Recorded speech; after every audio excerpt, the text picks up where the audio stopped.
Some people never miss childhood because, deep down, they were never really given one. They learned responsibility before joy, silence before play, and caution before curiosity. They were praised for being mature while something small and wild quietly disappeared inside them. And the strange part is that praise often felt better than being seen. Because when a child is rewarded for acting older, they start treating need like weakness. They stop reaching for comfort and start reaching for control. They become the calm one, the helpful one, the easy one, the one who understands. But underneath that polished version of them, something unfinished keeps breathing. You can see it in adulthood, though it rarely looks dramatic from the outside. It looks like someone who struggles to relax without guilt. It looks like laughing too hard, then apologizing for taking up space. It looks like feeling embarrassed by your own excitement. It looks like needing rest, but convincing yourself you have not earned it.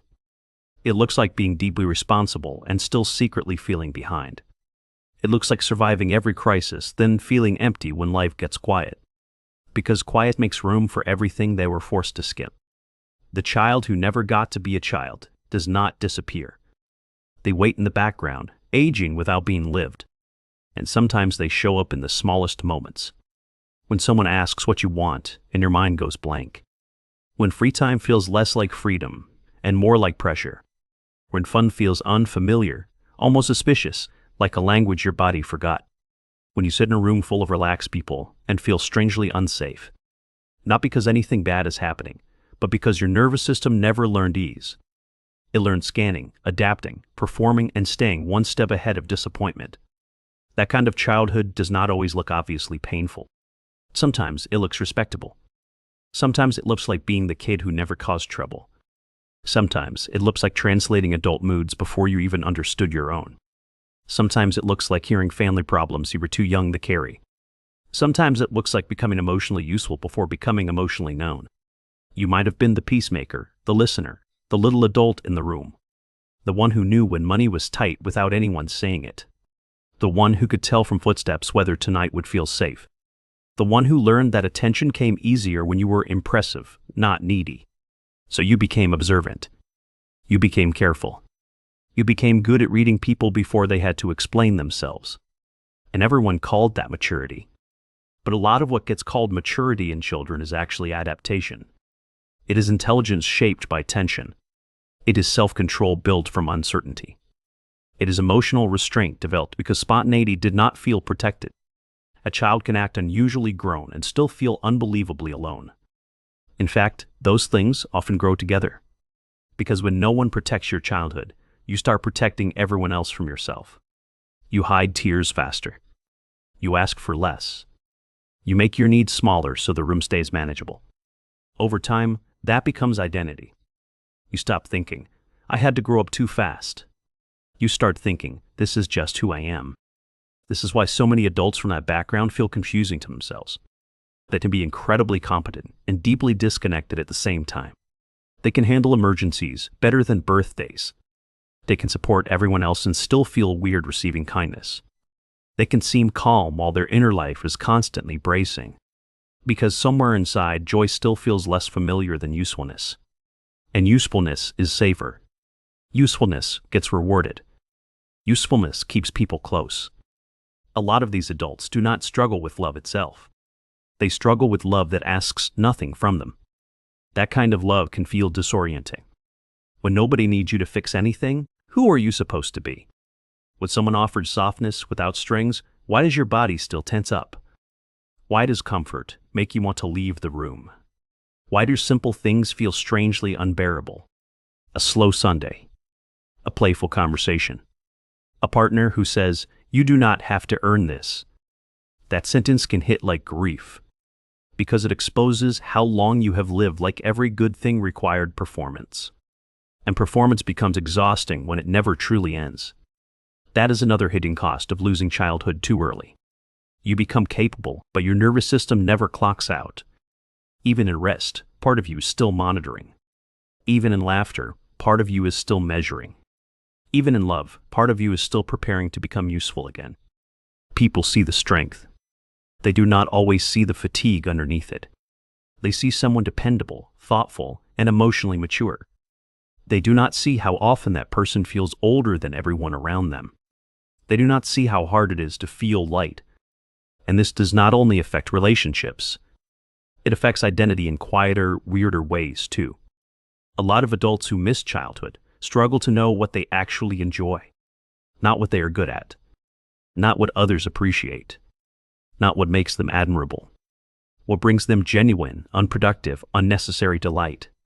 That question can feel almost invasive, because delight was never treated like something important. Survival was important. Stability was important. Being low maintenance was important. Reading the room was important. But wonder, mess, laziness, play, random curiosity with no outcome attached, those things often got left behind. So later in life, when people say just be yourself, it can sound absurd. Which self? The useful self, the careful self, the competent self, the self who learned how to disappear without actually leaving. Some people spend years thinking they are broken when they are actually over-adapted. They are not empty. They are over-organized around survival. Their personality formed around what kept life emotionally manageable. That is why they often feel guilty in ways that make no logical sense. Guilty for resting.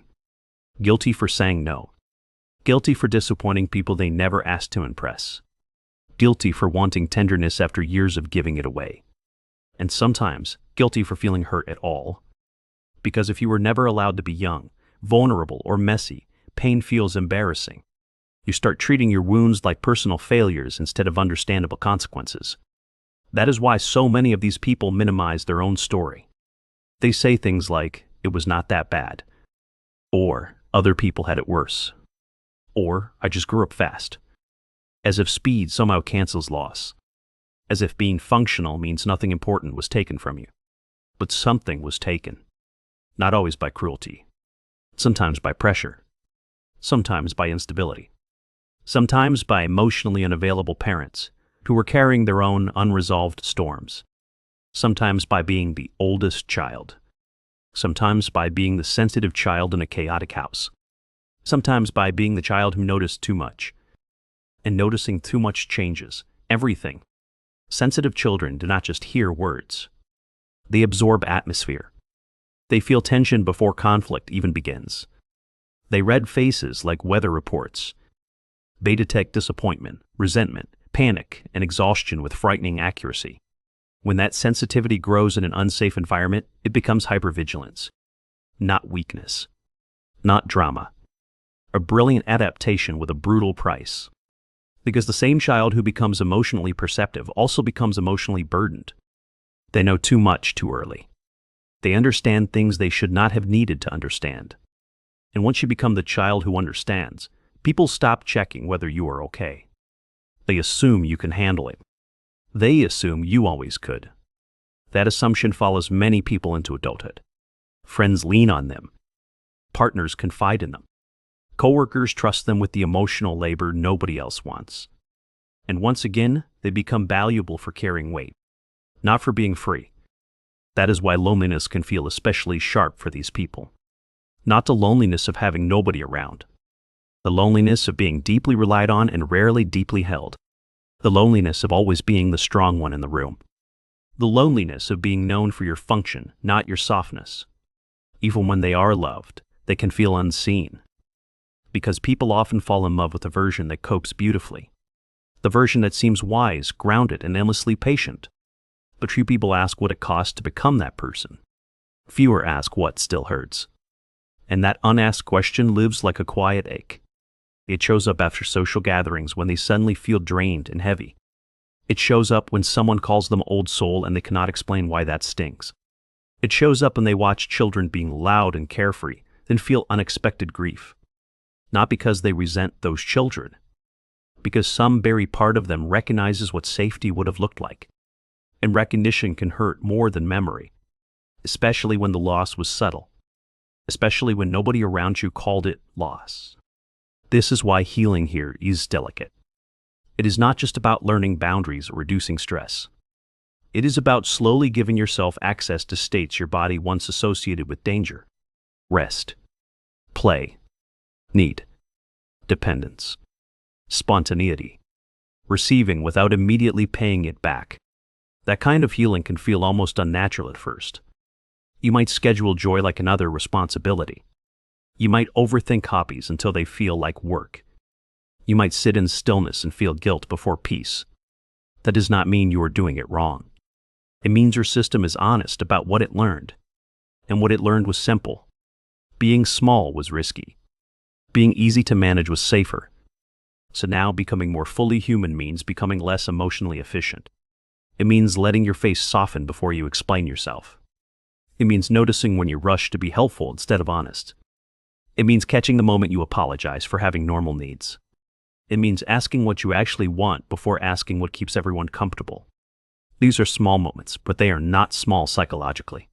They are acts of return. You are not becoming childish. You are reclaiming the parts of yourself that never got enough room. That includes anger.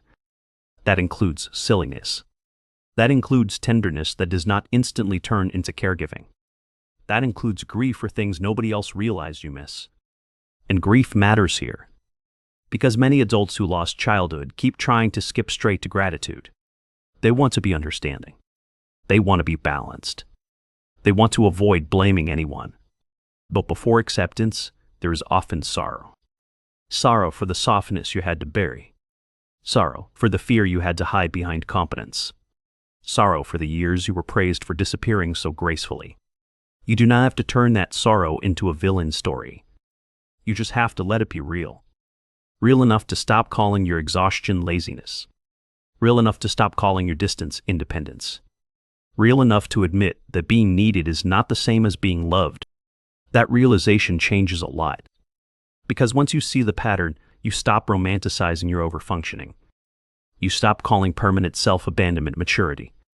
You stop treating emotional numbness like strength. You start noticing where your life still revolves around earning safety. And then something quieter begins. You start choosing people who do not just admire your resilience. You start trusting relationships where you are allowed to be uncertain. You start respecting your own slowness. You start letting joy be enough, even when it produces nothing useful. That may sound small to other people. To someone who is never allowed to be a child, it is revolutionary. Because healing is not always becoming stronger. Sometimes it is finally becoming less defended. Sometimes it is laughing without checking who was watching. Sometimes it is resting before collapse. Sometimes it is saying, I do need something, and not shrinking afterward. Sometimes it is letting your inner life stop feeling like an emergency. And slowly, the person everyone called mature starts meeting the child underneath. Not to become who they were, but to finally offer what they never received. Protection without control. Attention without pressure. Warmth without conditions. Room to be messy, uncertain, playful, and still loved. That is where something changes. Not all at once. Not in one breakthrough. But in small repeated moments where you stop abandoning yourself to stay acceptable. That is how the nervous system begins to believe a different story. Maybe life is not only about bracing. Maybe rest does not have to be earned through suffering. Maybe being cared for is not a debt. Maybe softness is not what puts you in danger anymore. And maybe the saddest part of your story is not the final truth. Maybe the child in you is not gone. Maybe they are just waiting for evidence that joy will not be punished. Waiting for a slower voice. A kinder home inside your own body. A version of adulthood that does not feel like endless emotional labor. And if this hits something deep in you, there is probably a reason. Some part of you remembers carrying too much too early. Some part of you is tired of being admired for surviving. Some part of you wants a life that feels lighter, not just more controlled. That part is not weak. That part is not behind. That part is the most honest thing in you. Because the people who were never allowed to be children usually become adults who rarely ask for rescue. But even they deserve peace that is not borrowed from performance. Even they deserve love that reaches the unpolished places. Even they deserve a life where being human does not feel like failing. And maybe that is the real turning point. Not becoming someone new. Just finally refusing to keep calling your deprivation maturity.